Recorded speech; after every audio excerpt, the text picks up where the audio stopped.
দোহাই তোমায় ও জননী বলো মা একটি বার, দোহাই তোমায় ও জননী বলো মা একটি বার, তোমার ঘরে কাঁদছে কেন শিশু করে চিৎকার, তোমার ঘরে কাঁদছে কেন শিশু করে চিৎকার, কোন কারণে তাদের মুখে খাবার তুমি দাও না, কোন কারণে তাদের মুখে খাবার তুমি দাও না, মাসুম তোমার খোদার জ্বালা সহিতে যে পারে না, মাসুম তোমার খোদার জ্বালা সহিতে যে পারে না। ও মা, তোমার বাচ্চারা তো ক্ষুধার যন্ত্রণা সহ্য করতে পারে না মা, তুমি কি তাদের মুখে খাবার দাও না? কোনো আওয়াজ আসে না। হঠাৎ করে হযরত ওমর যখন এই কথা বলল, তোমার মনে কি দয়া নেই তোমার বাচ্চাদের জন্য? তোমার বাচ্চারা কাঁদে আর তুমি চুপচাপ আছো মা, দয়া নেই? তখন ঘর থেকে আওয়াজ আসছে, কি আসছে? ওই মা বলছে, আওয়াজ আসে ঘরে থেকে আমি বড় অসহায়, ঘরে আমার নেই যে খাবার কেমনে তাদেরকে বোঝাই, আওয়াজ আসে ঘরে থেকে আমি বড় অসহায়, ঘরে আমার নেই যে খাবার কেমনে তাদেরকে বোঝায়, চলছে উনান ঠিকই তবে হাড়ি তো খাবার ছাড়া, চলছে উনান ঠিকই তবে হাড়ি তো খাবার ছাড়া, ফোটাই শুধু পানির উপর দিয়ে পাথর টোকেরা, ফোটাই শুধু পানির উপর দিয়ে পাথর টোকেরা। সেই মা ঘরের মধ্যে থেকে আওয়াজ দিচ্ছে, কি বলতে জানেন? বলে আমি তো মা, আমার মনে দয়া আছে, আমার বাচ্চারা দুদিন হয়ে গেল কিচ্ছু খায় না পানি ছাড়া, আমি খুব অসহায় বাবা, আমি খুব অসহায়, আমার বাড়ি কানা করি নেই, দানা বানা কিচ্ছু নেই, বাচ্চাদের মুখে খাবার দেব, আমার বাচ্চারা কাঁদছে বলে আমি চুলো ধরালাম, উনুন জ্বালিয়ে একটা হাঁড়ি বসালাম, হাঁড়ির উপর পানি দিলাম, কিছু পাথরের টুকরো নিয়ে হাঁড়ির উপরে দিলাম, পাথর সিদ্ধ করছে, আমার বাচ্চাদের বলছে, দেখ না বাবা রান্না হচ্ছে, তোর একটু থাম, তোর একটু চুপ কর বাবা, রান্না হয়ে গেলে তোদের ডেকে খাওয়াবো। আমার বাচ্চাদেরকে আমি এই বলে বোঝাচ্ছি খাবার নেই কি করব, কিন্তু বাচ্চার মন বাচ্চা তো বোঝে না। আহা, সেই মা যত কাঁদে বাচ্চা তত কাঁদে, দুদিন হয়ে গেল বাচ্চাদের পেটে খাবার নেই, আর আমার ঘরের বাচ্চা 5টা মিনিট কাঁদলে মা পুরো পাগল হয়ে যায়, কি করলে কান্না থামাবে, পাগল হয়ে যায়, আর ওই বাচ্চা দুদিন খেতে পায় না। আর এখনকার বাচ্চারা কাঁদবে আল্লাহ, একজন বাপ বাচ্চা বলে করেছে, ইমাম সাহেব একটু ফু মেরে দাও তো, বাচ্চা খালি কাঁদে, ইমাম সাহেব একটু দোয়া দোয়া করে ফু মারলো, যাও বাবা চল যাও, আল্লাহ পাক ভালো করবে।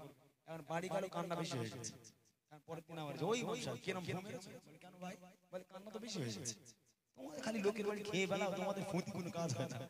ইমাম সাহেব মনে মনে করে ডোজ একটু বাড়াই, তো ইমাম সাহেব একটু দোয়া দোয়া ভালো করে পড়ে অনেকক্ষণ ধরে পড়ে ফু দিল, ভাই চলে যাও ইনশাআল্লাহ সেরে যাবে। বাড়ি গেল আবার পরের দিন এসে, ইমাম সাহেব তোমরা আর ইমামতি করো না, তাও সব দিও, সব বেকার লোক লোকের বাড়ি খেয়ে খেয়ে খালি পেট মোটা করেছো, আর তোমাদের দ্বারা কিচ্ছু হবে না, যাও যাও। ইমাম সাহেব বলে, ভাই না এক কাজ কর, একটা তাবিজ দিচ্ছি, তাবিজটা হাতে পড়ে দিস। এখন গেল তাবিজ পড়ে দাও, কান্না বন্ধ হয় না। পরের দিন ইমাম সাহেব চায়ের দোকানে দাঁড়িয়ে আছে, ও লোক মাথা ঘুরে চলে যাচ্ছে, ইমাম সাহেবের সঙ্গে দেখাও করে না। ইমাম সাহেব বলে, ও ভাই সে কান্না থেমেছে? বলে অবশ্যই থেমেছে। বলে কি করতে হলো? বলে আমি ইমাম মানি না। বলে কেন? বলে ও তোমরা সব বেকার, আমি মরিশাকে মানি, কোন মরিশাকে তুমি জানি ঘুমো। বলে কি করেছো? বলে ভাই তোমাদের কাজ না, ওর মায়ের কাছে থেকে 5G ফোনটা নিয়ে খালি ওর হাতে দিয়েছি, টিকটকটা খুলে, ওরে আল্লাহ, মুহূর্তের মধ্যে কান্না হয়ে গেছে।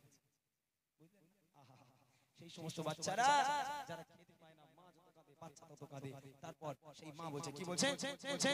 আওয়াজ আসে ঘরে থেকে আমি বড় অসহায়, ঘরে আমার নেই যে খাবার কেমনে তাদেরকে বোঝায়, চলছে উনান ঠিকই তবে, চলছে উনান ঠিকই তবে হাড়ি তো খাবার ছাড়া, চলছে উনান ঠিকই তবে হাড়ি তো খাবার ছাড়া, ফোটাই শুধু পানির উপর দিয়ে পাথর টোকেরা, ফোটাই শুধু পানির উপর দিয়ে পাথর টোকেরা। এমন কথা শুনে ওমর অশ্রু যে তার থামে না, এমন কথা শুনে ওমর অশ্রু যে তার থামে না, ছুটে ছুটে যায় গো চলে বাইতুল মালের খাজানা, ছুটে ছুটে যায় গো চলে বাইতুল মালের খাজানা। ওই নেতা, ওই লিডার, ওই ওই রাত্রিবেলা ছুটে ছুটে চলে গেল বাইতুল মাল। বাইতুল মাল মানে যেখানে মাল সরবরাহ করা হয়, সংগ্রহ করে রাখা হয়। সেই বাইতুল মাল থেকে এক বস্তা আটা হযরত ওমর নেতা নিজে মাথায় করে দৌড়ে দৌড়ে দৌড়ে দৌড়ে দৌড়ে দৌড়ে সেই অসহায় মায়ের বাড়িতে এলো। এসে দরজাটা করে, মা দরজাটা খোলো, মা নাও খাবারটা নাও, তাড়াতাড়ি রুটি পাকাও, রুটি পাকিয়ে তোমার বাচ্চাদের মুখে আহার দাও। মা তোমাদের বাচ্চার ক্ষুধার যন্ত্রণা আমি ওমর পর্যন্ত সহ্য করতে পারছি না, তুমি তাড়াতাড়ি করো, রুটি করো আর বাচ্চাদের মুখে খাবার দাও। এবার দেখেন বাচ্চারা খেয়ে কি বলছে, একটি বস্তা খাবার মাথায় নিয়ে চলেছে ওমর। ও মা তোমার শিশু গোলের মুখে এবার দাও আহার। তৈরি হলো খাবার যখন খেয়ে মাসুম শিশুরা, তৈরি হলো খাবার যখন খেয়ে মাসুম শিশুরা, দোয়া করে খোদার কাছে শুকরিয়া জানায় তারা, দোয়া করে খোদার কাছে শুকরিয়া জানায় তারা। তোমার মতো ভালো মানুষ কি গো তোমার পরিচয়, তোমার মতো ভালো মানুষ কি গো তোমার পরিচয়। গরিব দুঃখী অসহায়ের তরে যার কাঁধে হৃদয়, গরিব দুঃখী অসহায়ের তরে যার কাঁধে হৃদয়। বাচ্চারা রুটিটা খেয়ে আল্লাহর কাছে দোয়া করছে, আল্লাহর কাছে শুকরিয়া আদায় করার পর হযরত ওমরকে জিজ্ঞেস করছে, তোমার মনে এত দয়া, তোমার মনে এত মায়া, তোমার পরিচয় কি?